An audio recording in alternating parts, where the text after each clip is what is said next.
For some reason, you've decided it's time to play a UAM, and looking at it, you've realized you no longer actually have access to a bank to throw all your junk into.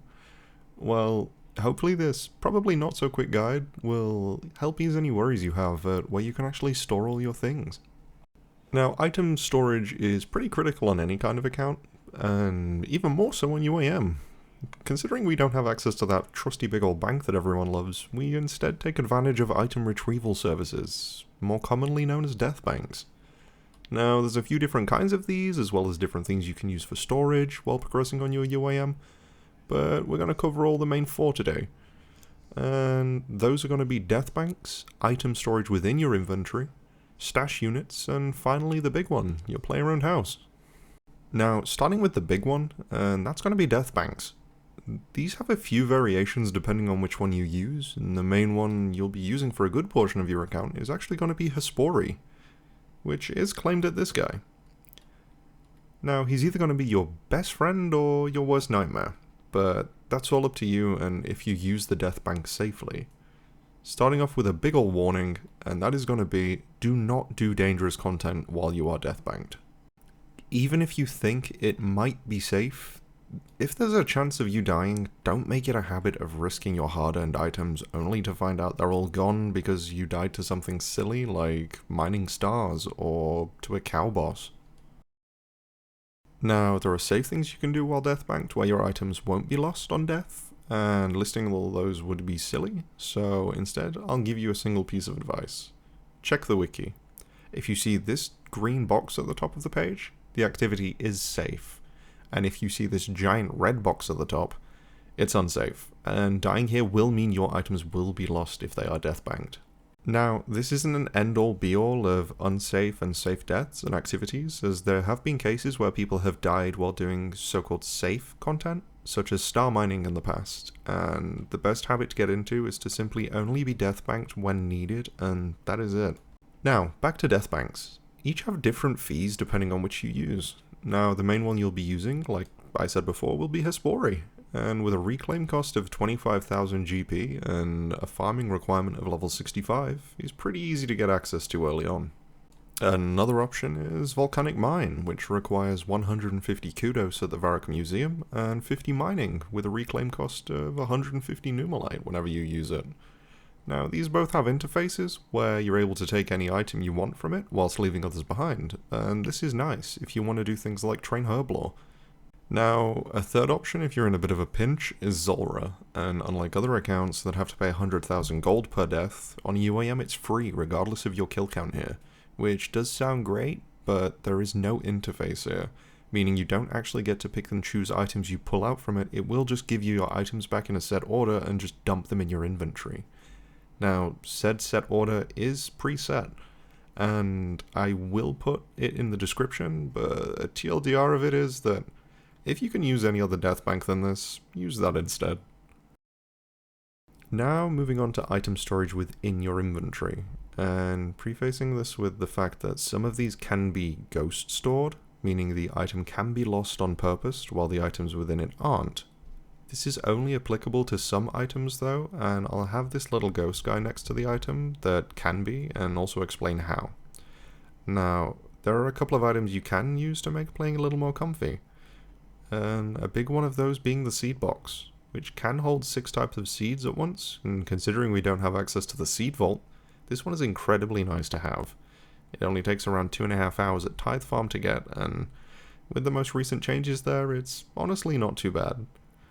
Now, this can ghost store your seeds by wiping it within a death bank if you have this setting unchecked, keeping your seeds nice and safe to be claimed at a later time when you rebuy your next seed box.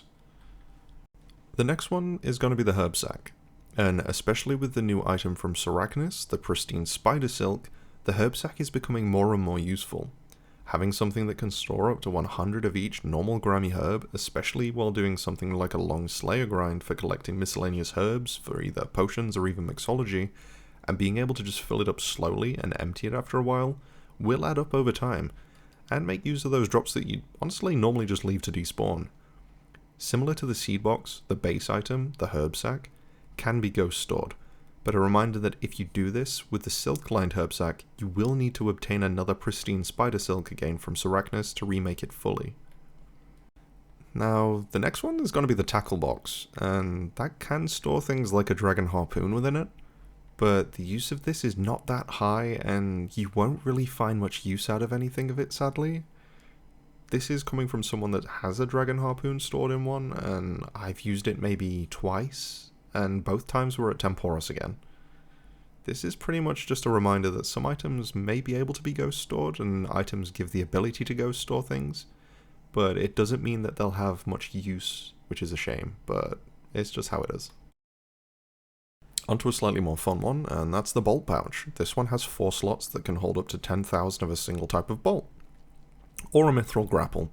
This does mean you can store up to 40,000 bolts across all slots, and to ghost store this one requires you to have this setting disabled, and it does need to be lost via a death bank.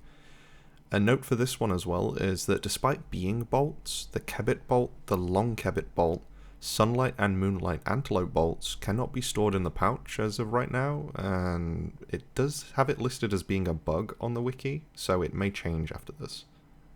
The final one I'm going to mention is the Master Scroll book. Now, ending on a slightly more niche one here, but if by any chance you do a boatload of clues and find yourself having one with a bunch of clue scroll teleports in it, this one's nice and easy.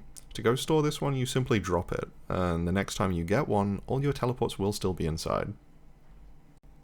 Moving on to stash units, and how we can use those. Given these are normally just used for clues, we can use them to store some items that aren't always needed, but are nice to have on hand sometimes. These are going to be the most useful ones over the course of your account, as well as their locations and requirements. Starting off with the elite stashes, which requires 77 construction, which is boostable. Leading us into the first one, which is the Heroes Guild basement, which allows you to store dragon boots, a rune longsword, and split bark legs. Note, Avernic treads with primordial boots attached to them can also be stored in here, as well as maxed Avernic treads. The boots here are classed as a single store too, as the legs can be stored in the POH with the other rest of the set, as well as the sword being easily bought from the Champions Guild again. Onto Master Stash units, and this is where the meat of the content will be for you, and the big one here is the Ironworth Camp, which allows you to single store a Bofa. Quite possibly the silliest stash that exists, but hey, it was voted on and now we can store it there. Outside Counter Room is another one, which allows you to store the Blue Moon set, one of the most useful stashes to have a mage weapon that also allows you to autocast all spellbooks. The Catacombs of Korend, which allows you to store the Arclight or Emberlight, along with the Amulet of the Damned. The Warriors Guild Bank, which allows you to store a Slayer Helm, a Dragon Defender, a Dragon Battle Axe, which allows you to store the Slayer Helm and Defender while you're not doing Slayer. And Draenor Village, which allows you to store a Whip, a Legends Cape, and Spine Chaps. This one is also classed as a single store, as you're able to store the Whip, along with 2 items that also go in the POH. Onto the big one, and that's the Player-Owned House. And the big thing in here is the Costume Room. An absolute staple of your storage options, and one that you can store a hell of a lot of items in. From all of your clue uniques within the treasure chest, your mage gear, be it mystics, all the way up to ancestral, graceful, and a few other things within the magic wardrobe, some melee gear and other outfits in the armor case. The POH will be your absolute bread and butter once you have it upgraded, and even from the very beginning you'll want to build this as soon as possible. And with the earliest you can build this being 42 construction, 54 being the very basic room with everything built, you'll thank yourself for getting this built up as soon as possible. Now, moving on to some slightly more obscure storage options, we've got the Nest, and this is kind of a sneaky one, and it's in Alderin. You can store any item in this as long as it's tradable, and both its traded value and item value are below 100,000 coins. This does mean that the Ancient Staff does not go in here, as although it may have a traded value of 60,000, its item value is 100,000, which is 1 GP over the Nest's limit. That being said, a couple of items can be stored here if the price dips below 100,000 traded, these being the Bandos Plate Body, which is required for the BGS stash unit, and is nice to keep out of the way instead of having to get the full set from Hard Clues, the Ice Boppers from Amox, the Amulet of the Damned when taking out your Arclight to use for Slayer, and A fun little tip with this, if you are early in your account and you've not done Song of the Elves yet, you need a runite bar for this, and you can get one by placing rune plate legs in the nest, hopping worlds, and then when you try to take them back out, instead of the legs, you will receive a runite bar. There are a bunch of other things you can't put in here, like dragon claws, as it'll give you an egg, but the actual wiki page for this will be listed in the description. Onto the fridge, also known as cold storage. Once you've completed Perilous Moons, you will have access to the fridge. What is the fridge? Well, Blue Moon has a phase where she'll take your main hand weapon and freeze it in ice. Now when she does this, if you teleport out, you will just get your item back. But if you enter the fight with this attack happening and immediately log out, you're placed in the Moon's lobby, where instead you're told by a message in your chat box that Ayatlali in the Ancient Shrine Room is holding your item. She will continue to hold this indefinitely until you either speak to her or re-enter the Blue Moon fight. This is a unique storage as it does persist through unsafe deaths, meaning if you were to store a filled blowpipe here, which would save you 3 bag slots, and were to die somewhere such as the Gauntlet, which is an unsafe death, your item in the fridge will not be lost. Moving on to the final thing, which is the big one, and that's the looting bag. And unless you're a Snowflake account that has decided not to use them, this is going to be probably one of the most important things for you. One plugin that you want to immediately have installed is Looting Bag Utilities, and once installed you want to completely hide the destroy option on your looting bag, as you never have a reason to do this. It can also stop you from making pretty catastrophic mistakes if you ever accidentally destroy it, which, honestly, we've seen in the past, and it's not great. This plugin also allows you to swap a few other options, such as removing destroy on a few other items, like the rune pouch, the herb sack, the seed box, and the bolt pouch, amongst a few other items too, so if you find yourself worried that you might accidentally delete these, you can enable those too. If you do ever want to take items out of your looting bag, you can either death pile or death bank. You do not have any reason really ever to destroy it to get access to these items, and in doing so in the wilderness will make them immediately visible to anybody that comes by. So you probably don't want to do that. Which, again, you have no real reason to ever destroy a looting bag, unless you have some strange niche situation where dying to a Hespori isn't needed, or I don't know. Just don't destroy your looting bags. A big concern people have is obtaining a new one though, and your best angle will be either last man standing, which, if you don't mind banging your head against the wall against either bots or players, isn't too bad. But if you really don't want to do that, you have another option, and that's to spend 10 Slayer points on them. Which, it might sound like it'll add up a little bit over time, but if you do a little Slayer point boosting, it isn't too bad.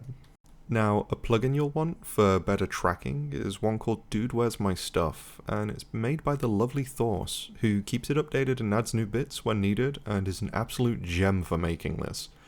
We love you, bud, and if anyone wants to support this lovely fellow, his Patreon is in the description too.